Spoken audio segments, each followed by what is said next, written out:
여러분 안녕하십니까? 수원시 글로벌 평생학습관 러닝레터 배우러 와 제85호입니다. 오늘도 저는 배달꾼 조영호 관장입니다.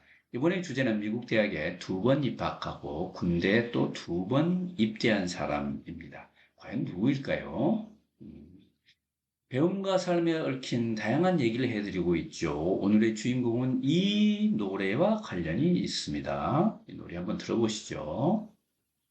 오빤 강남스타일 강남스타일 네, 강남 스타일이죠. 2012년 7월에 발표된 이 강남 스타일. 그 당시 대단했지 않습니까? 여러분 어디서 이 노래를 즐기셨나요? 오랜만에 들어본 이 강남 스타일. 옛날 추억이 새록새록 떠오르실 겁니다. 이 강남 스타일의 주인공, 이 싸이라고 불리는 박재상 씨입니다. 그는 1977년 12월 31일 날 태어났다고 하네요. 그러니까 하루가 지나서 다시 떡국을 먹게 됐고 한 살을 더 먹게 되는 그런 재미나는 이제 생일을 가지고 있는 사람입니다. 그가 2001년 첫 데뷔를 하게 됩니다. 예, 정식 앨범 Psy From The Psycho World를 발표하면서 데뷔를 하게 되죠. 그전에도 노래는 했습니다만 정식 데뷔라고 부르게 됐죠. 2001년 참 의미 있는 해죠. 밀레니엄이다 이렇게 볼 수가 있겠습니다. 그동안 열심히 활동을 하고 뭐 했습니다만은 이때부터 정말로 스타 중에 스타가 된 것이죠. 11년 후에 데뷔 11년 후에 2012년 7월 강남 스타일을 발표하면서 이라 세계적인 월드 스타가 되버렸죠. 월드 스타 중에서 탑 클래스가 됐죠.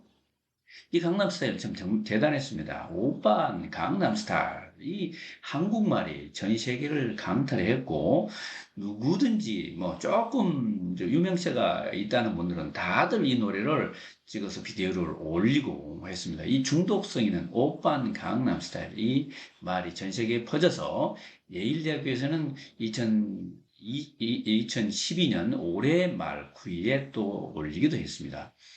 7월에 발표된 이 강남 스타일이 2012년 12월 21일 10억 뷰를 돌파했고요. 2014년 3월 말에는 또 20억 뷰를 돌파하는 기록을 세웠습니다.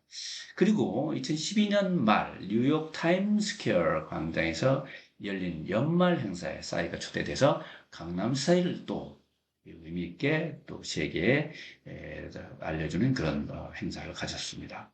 그러다 보니까 여기저기서 와서 특강을 해달라 그런 요청이 있었는데 드디어 영국 명문 옥스포드 대학에 가서 박재상 씨가 특강을 하는 일이 생겼죠.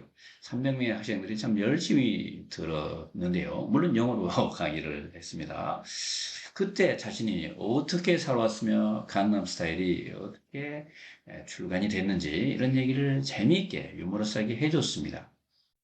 네, 싸이는 서울 반포에서 자랐습니다. 반포 초등학교, 반포 중학교, 그리고 반포에 있는 세화고등학교를 졸업했죠. 그리고 유학을 갔습니다. 보스턴 대학교 국제경영학과 중퇴, 그리고 버클리 음대 또 명예 졸업 이렇게 되어 있습니다. 예, 학력이 이렇게 되어 있네요. 근데 좀 이상하지 않습니까? 또 어떻게 해서 보스턴 대학교는 중퇴고 또 버클리 대학교는 명예 졸업일까요? 그가 미국 유학을 떠나는 데는 또 재미난 사연이 있습니다. 그는 아버지 박원호 씨, 어머니 김영희 씨 이스라엘에서 자랐는데요.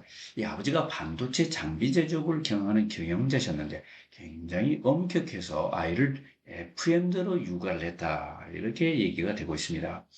누나는 이렇게 아버지의 훈육 방법을 잘 따랐으나 싸이는 그렇지 적응을 못했던 가 봐요.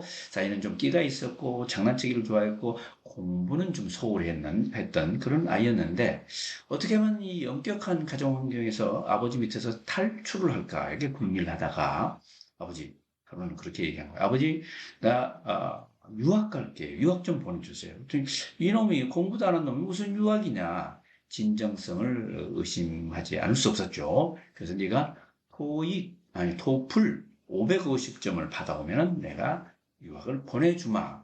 이 얘기를 했는데 이 얘기를 듣고 사인 그때부터 열심히 했는데 한 달 만에 토플 점수 580점을 올렸다고 그럽니다. 그래서 보스턴 국제경영학과를 갔는데 왜 국제경영학과를 갔을까요? 네, 아버지 가업을 이어받아야 되기 때문에 아버지 뒤를 이어서 경영자가 되라 이래서 간 거죠.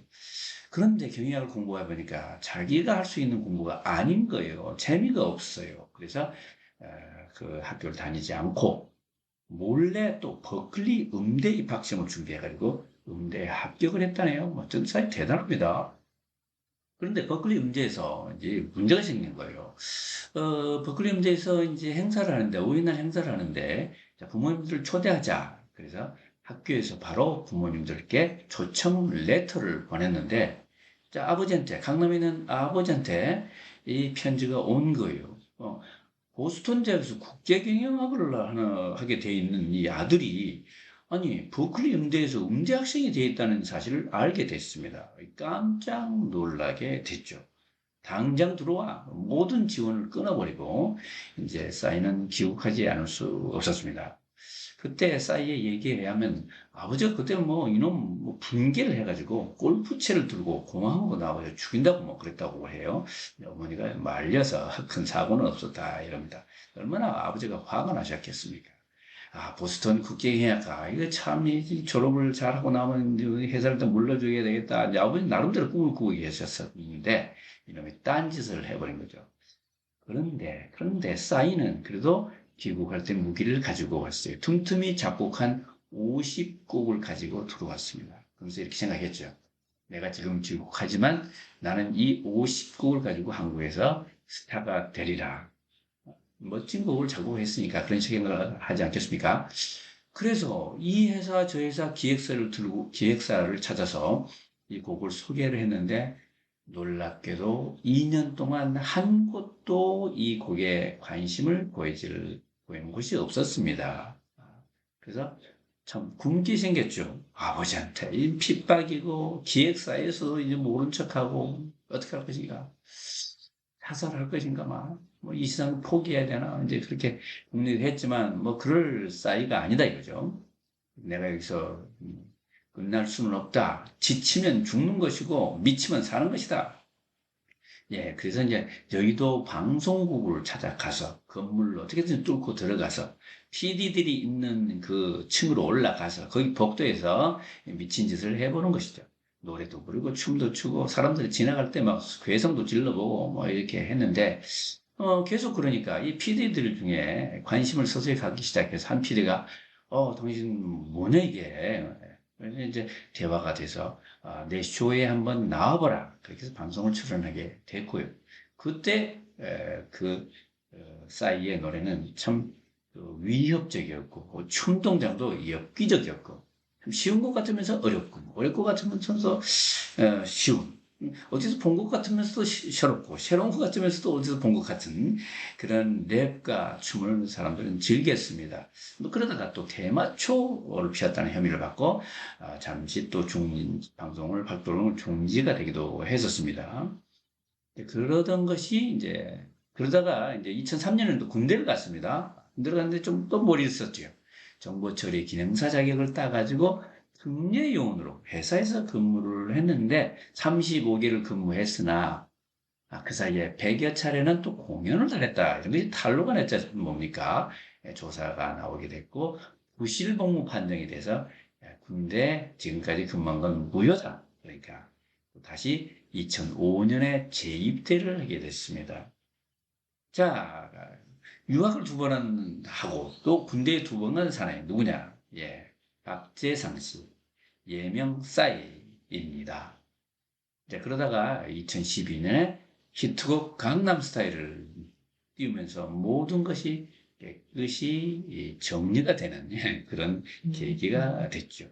그는 2019년에 또 1월 24일에는 P네이션이라는 기획사 엔터테인먼트 컴퍼니를 설립해서 이 회사가 또 무럭무럭 잘하고 있습니다. 그런 경영자로서 또 변신을 했고요. 여전히 곡을 만들고 있죠.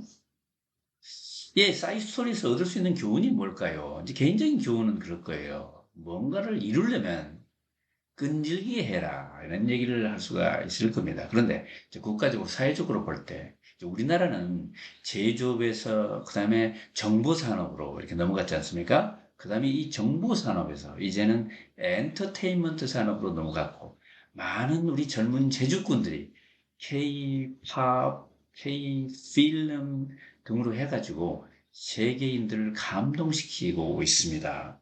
엔터테인먼트가 한국의 미래다 이렇게 볼 수 있는데 이 엔터테인먼트의 창조적인 인재들은 어떻게 자라나는지 이 엔터테인먼트 산업은 어떤 사람들이 운영하는지를 가르쳐주는 스토리가 아닌가 싶습니다. 예. 여러분 끼가 있는 아이들 잘 좀 키워주시고 유학하다가 다른 데를 바꾸고 싶다고 좀 지원도 좀 해주시고 귀국할 때 골프채 들고 나가지 마시고 예, 또 군대도 좀 해결 좀 해주시고 BTS도 군대 문제 때문에 이제 고민이 많지 않습니까? 우리 젊은이들이 좀 끼를 발산할 수 있도록 우리 사회가 또 새로운 시스템을 갖춰야 되지 않을까 이런 것을 좀 문제 제기를 해주는 스토리가 아닌가 이렇게 생각이 드네요. 네, 조영호 원장의 좌우지간 지치면 지는 것이고 미치면 이기는 것이다. 싸이의 그 유명한 어록이죠. 무대에 설 때마다 지치면 지는 것이고 미치면 이기는 것이다. 예. 자, 박재성 선수는 여러 가지 그 과정을 거쳤지만 절대로 지치지 않고 미침으로써 계속 한 단계 한 단계 올라가고 있는 사람이다. 이렇게 볼 수 있네요. 뛰어난 외모나 완벽한 춤, 깊은 음악성 등은 전부 내가 할 수 있는 것들이 아니다. 나는 쉽고 신나는 음악을 하고 사람들이 따라하기 쉬운 춤을 춘다. 예, 잘할 수 있는 걸 하자. 자신의 강점을 부각시키자. 이런 얘기를 하고 있다고 볼 수가 있겠습니다. 네, 수원시 글로벌 평생학습관에 오시면 다양한 프로그램을 즐길 수가 있는데요. 이제 여름방학입니다. 그래서 다양한 프로그램들 또 여름방학 프로그램이 있는데요. 근질거리는 나의 손과 생활기술, 내 손으로 할 수 있는 게 뭐가 있을까요? 여러분도 잘 모르시는 여러분 손의 재주, 이것을 깨우치게 하는 그런 시간이 있고요. 예, 영어 공부하는 여름방학 캠프, 그리고 공부법을 정리하는 공부 멘탈 프로그램들이 있고요. 그리고 또 새를 만나는 그런 재미나는 여름방학 프로그램이 있습니다. 즐겨주시기 바라고요. 여러분 이번에도 찾아주셔서 감사하고 다음호 더욱 재미있는 얘기로 함께 하도록 하겠습니다. 싸이 강남스타일이 끝나고 한번 즐겨보시죠. 네, 여러분 감사합니다. 다음에 뵙겠습니다.